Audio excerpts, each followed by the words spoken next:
इस वीडियो में हम पाने के लिए कुछ खोने के सिद्धांत की बात करेंगे और हम अपनी चर्चा शुरू करते हैं। कुछ उदाहरण से हम समझाने की कोशिश करेंगे कि यदि हम अपनी जेब से 5 रुपये छोड़ते हैं तो हम बाज़ार से एक पेंसिल खरीद कर ला सकते हैं।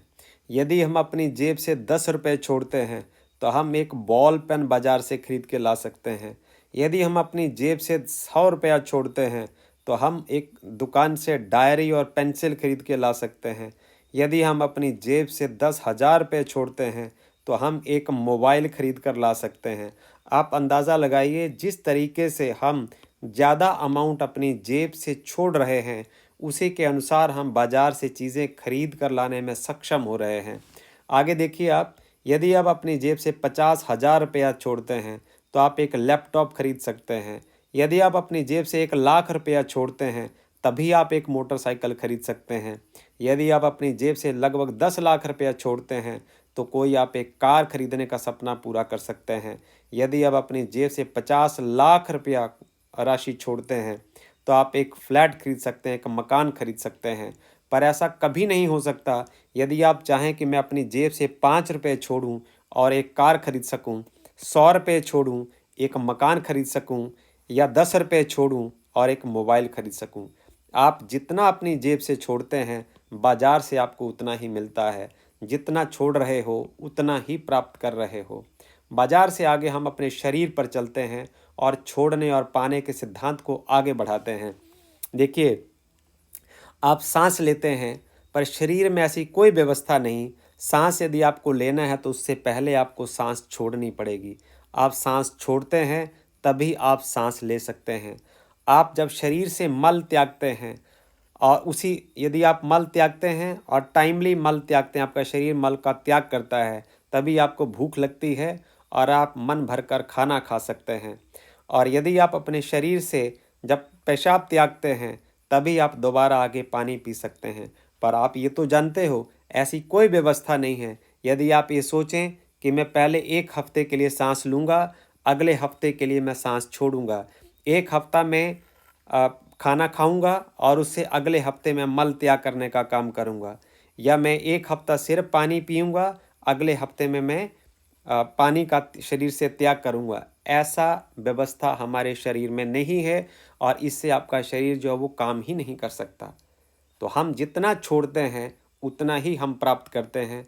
ये जो प्रिंसिपल है, जो सिद्धांत है, वो बाज़ार पर भी काम करता है, ये शरीर पर भी काम करता है और ये उपलब्धि में भी ऐसे ही काम करता है।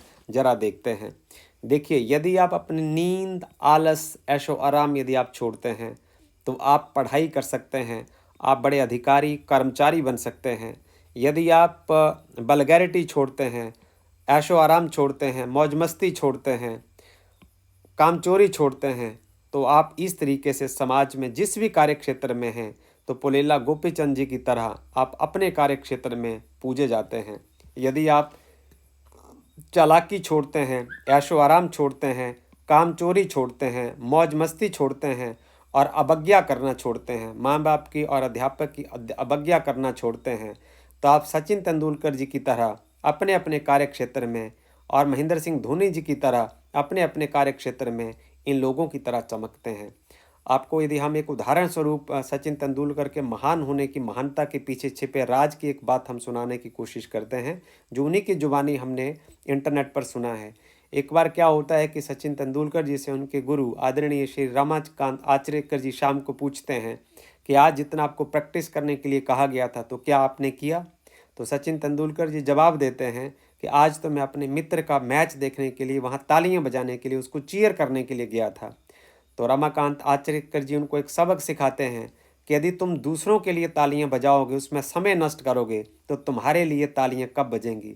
उस बात को उन्होंने हृदय में उतार लिया और उसके बाद जीवन भर कभी भी किसी को तालियां बजाने के लिए नहीं गए। उनके पिताजी का एक सपना था, आप क्रिकेट खेलो, मुझे इससे कोई दिक्कत नहीं है, परंतु आपको एक अच्छे क्रिकेटर से पहले एक अच्छे इंसान के रूप में जाना जाना चाहिए। और सचिन तेंदुलकर जब रिटायर होते हैं तो उस रिटायरमेंट सेरेमनी में वो बहुत गर्व के साथ ये कहते हैं कि मैं ये गर्व से कह सकता हूँ कि मैंने अपने जीवन के 23 साल जो इंटरनेशनल क्रिकेट को दिए हैं उसमें मैंने इस अपने पिता के सपने का ख्याल रखा है कि मुझे ये समाज से संसार जो है वो एक भले मानुष की तरह सबसे पहले जाने रेदर देन एक अच्छे क्रिकेटर के रूप में। तो पिता के लिए, पिता के सपनों के लिए एक त्याग, और गुरु की आज्ञा का तहे दिल से पालन करना और जीवन भर उसको निभाना, उसी की वजह से है कि इतना त्याग करने के बाद उनको जो उनकी किस्मत है, जो भाग्य है, उनको 2011 का विश्व कप भी दिलाती है और उनको अंत में भारत रत्न से नवाजा जाता है। त्याग का यही फल होता है। यदि हम इसको थोड़ा सा आगे और बढ़ाएं तो त्याग के फल को, कि जिन लोगों ने त्याग किया, इच्छा से त्याग किया, वो कितनी शक्ति और सम्मान हासिल करते हैं, हम इसके लिए आपको महाभारत की कहानी में ले चलते हैं। उस कहानी में आपने देखा है कि जब महाभारत का युद्ध होता है तो एक समय ऐसा आता है कि कौरव, जो 99 कौरव है, वो मारे जाते हैं। तो उसके बाद जो गांधारी है वो पुत्र मोह के वशीभूत होकर वो दुर्योधन को हर हाल में बचाना चाहती है। तो इसके लिए अब आप पूछेंगे कि वो क्या करेगी। तो गांधारी जी क्या करते हैं, दुर्योधन को कहते हैं कि तुम जाओ, नदी पर जाओ और स्नान कर कर निर्वस्त्र होकर मेरे पास आ जाओ। तो भगवान श्री कृष्ण इस रहस्य को जानते हैं, तो वो दुर्योधन के रास्ते में आते हैं और दुर्योधन को कहते हैं, अरे भाई, तुम तो वयस्क हो और तुम बच्चे नहीं हो, तुम अपनी माँ के आगे निर्वस्त्र होकर नहीं जा सकते, तुम्हें अपने जनन अंगों के ऊपर कुछ न कुछ लपेट लेना चाहिए। तो उसके बाद दुर्योधन क्या करते हैं, वो केले के पत्तों को अपने जनन अंगों के ऊपर लपेट लेते हैं और उसके बाद अपनी माँ के आगे, माँ गांधारी के आगे वो उपस्थित हो जाते हैं। तो माँ गांधारी जैसे ही अपनी आंखों की पट्टी खोलती है और उनकी जो नज़र है दुर्योधन के शरीर पर पड़ती है, तो दुर्योधन का सारा शरीर वज्र का हो जाता है। पर जैसे ही माँ गांधारी की नज़र उनके जनन अंगों के ऊपर पड़ती है और वो पत्तों से लिपटे होते हैं, तो वो चिल्ला उठती हैं और वो कहती हैं कि अरे दुर्योधन, ये तूने क्या कर दिया। मैंने तुम्हारे शरीर के जिस भी हिस्से को देख लिया है वो पत्थर का हो चुका है। तो दुर्योधन के मन में एक सवाल आता है कि आप माँ ये कैसे कह सकती हैं कि जिस शरीर के जिस अंग के ऊपर आपकी नज़र पड़ी है वो पत्थर का हो चुका है।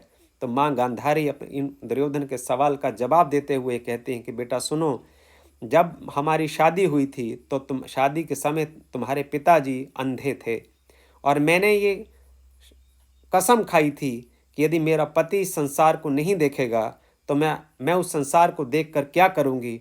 और मैंने देखने की क्षमता होने के बावजूद अपनी आँखों के ऊपर पट्टी बांध ली थी। ये उसी त्याग का परिणाम है कि मेरी आँखों की जो ज्योति है उसमें इतनी ताकत थी कि मैं जिसको भी एक बार देख लूँगी वो वज्र का हो जाएगा। प्यारे बच्चों, मैं इस वीडियो के थ्रू आपको ये बताने की कोशिश कर रहा हूँ कि जब आप अपनी इच्छा से त्याग करते हैं तो आप उपलब्धि और सम्मान हमेशा हासिल करते हैं। यदि हमें उपलब्धि भी चाहिए, सम्मान भी चाहिए, तो हमें त्याग करना ही पड़ेगा।